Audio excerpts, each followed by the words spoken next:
So this particular block is called Doves in the Window. It's block number 1 in our book. And I'm sure you've noticed it's got some really cute little half square triangles here. Add a nice little feature to the edge of our block. There are so many different ways to do half square triangles. Pick the one that you love, the one that works the best for you, the one that you find is most accurate. I do have a couple tips for you though. The first one being, when you make your half square triangles, make them larger than you need them, and then you can trim them down to the perfect size. You'll get it right every time. One of the other suggestions is don't handle them too much. If you stretch them, play with them a little too much, they're not going to be square and you're not going to be happy with that finished project. The third one, I did have another tip and I can't think what it was. Ironing? Oh yes, ironing, pressing them. Make sure that you are pressing, not ironing them, because again, it will stretch them and they'll be out of shape and you'll be really disappointed. So I'm going to show you how I do half square triangles on our wonderful Bernina 880 Plus machine, which we have here at the University of Sewing. Some people draw a line from here to here. For some reason, I find that makes it less accurate for me. It's a little easier to do it this way. I'm going to use this 1/4 inch seam tape. And here's the center line. The 2 black lines are 1/4 inch either side of that. And I'm going to put my points of my triangles on these lines, and it should come out beautifully. Alrighty, so I'm going to use my knee lift to lower my presser foot. I've got my 37D foot on, which is my 1/4 inch guide, 1/4 inch foot here. Let me find my foot pedal. Now I've got the top corner lined up here at the edge of my foot, the bottom corner down here. I'm going to hold my threads back here, and we're going to start. And we're going to tell the machine which foot we have in, because it doesn't like that. So we have 37D, which of course is dual feed on our Bernina. It's going to give us a nice even feed. And we're off. No need to go super fast.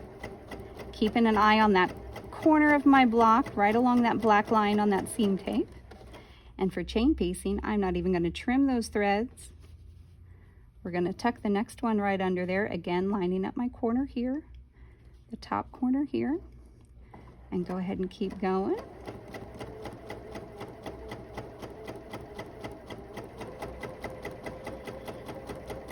Get a couple stitches past. Oops, this one's wiggling on me. One more.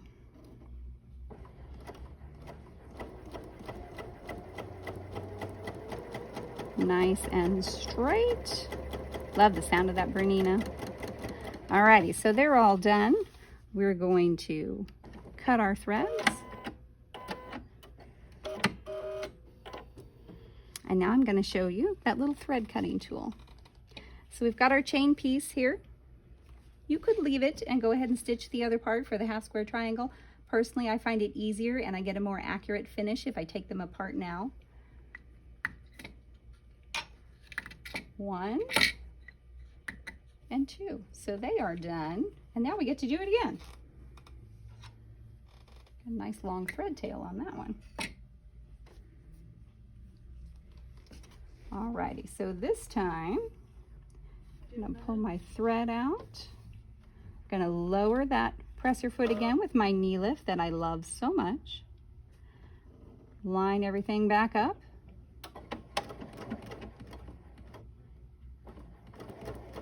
And we're off one more time.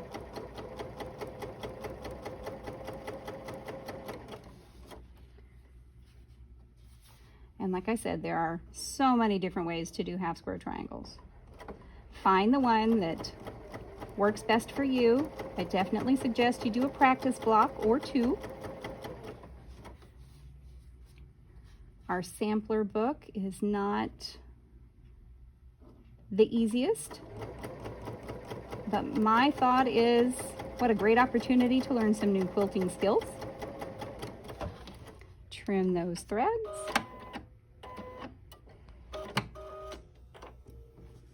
And let's snip these apart one more time.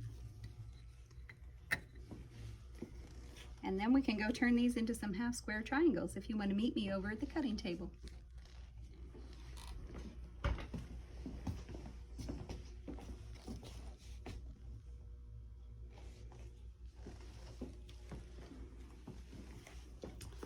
Alrighty, so this might be a little tricky to see on the video. I'm going to use my ruler here. And if you can see this stitching line right here where my finger is, I'm going to put my 1/4 inch line on my ruler right on top of that stitching line. That's great. We got a good picture of that, I think. Beautiful. And clip that in half.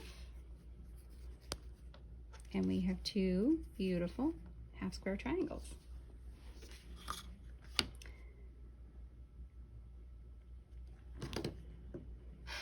Nice and straight. Denise, how do you keep your ruler from wiggling around? A little pressure here is good as it's centered. There are also little grippers that we sell here in the shop at the University of Sewing that you can put on the back, and they're clear so they don't interfere with you being able to see through your ruler, but it will keep it stable, which is really handy. Alrighty, now let's do some pressing.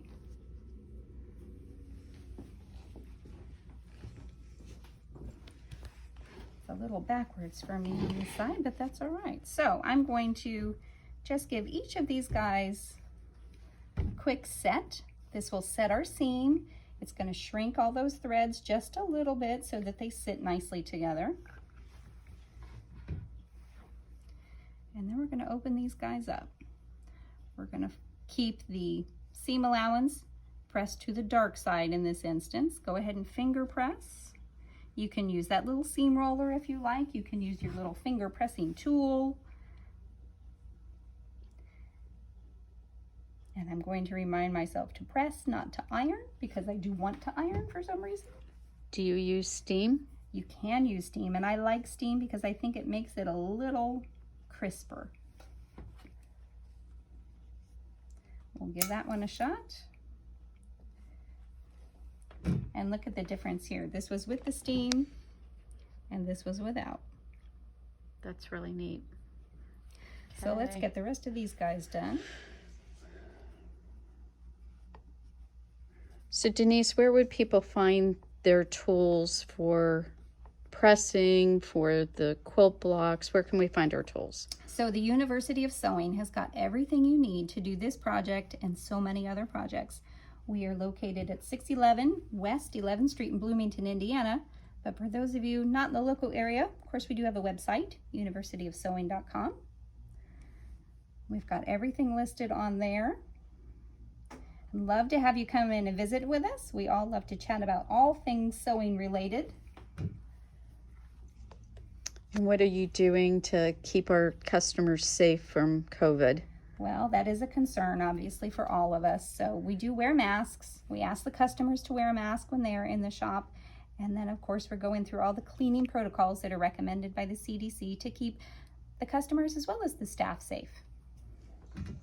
I'm going to flip these guys over and finish them off.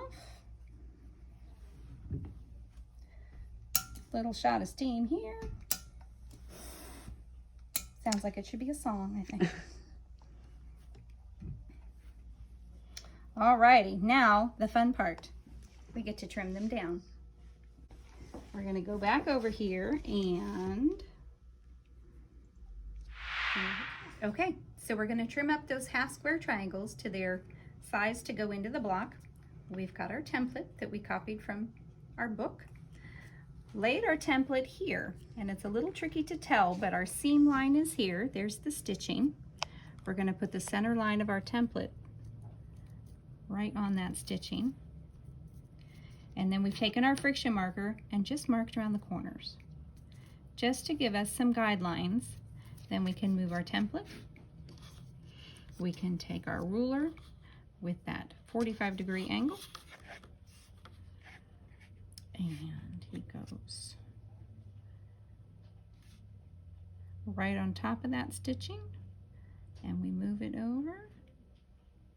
This is a great way to get your half square triangles, oops, nice and square and straight. There's one. This is where a rotating cutting mat could come in very handy. If you have one of those, this would be a great time to use it. If you don't have one of those, we'd be happy to help you out with that. Again, that website is theuniversityofsewing.com.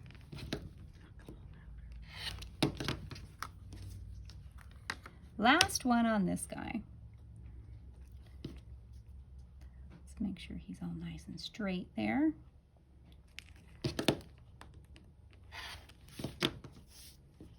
One beautiful half square triangle. Isn't he cute? We only need about 37 more. Not quite, not quite. So we can finish these off, but what I would like to do is just give you kind of a quickie example of how the rest of the block goes together. So let's do that. So now the fun part comes in, you get to put your block together. You've got your half square triangles. You'll notice how they're all facing kind of to the center. And my suggestion is you think about this block as 3 rows. You've got 1 row here, 1 row in the center with the sashing, and then 1 row here. The way I found that it worked best was to do 1 corner first. So you sew this little section, the 2 half square triangles with the 1 square. Sew these 2 together. Then you can sew the large square to the 2 half square triangles as 1 unit and attach that to this top unit. Then you've got this whole corner piece.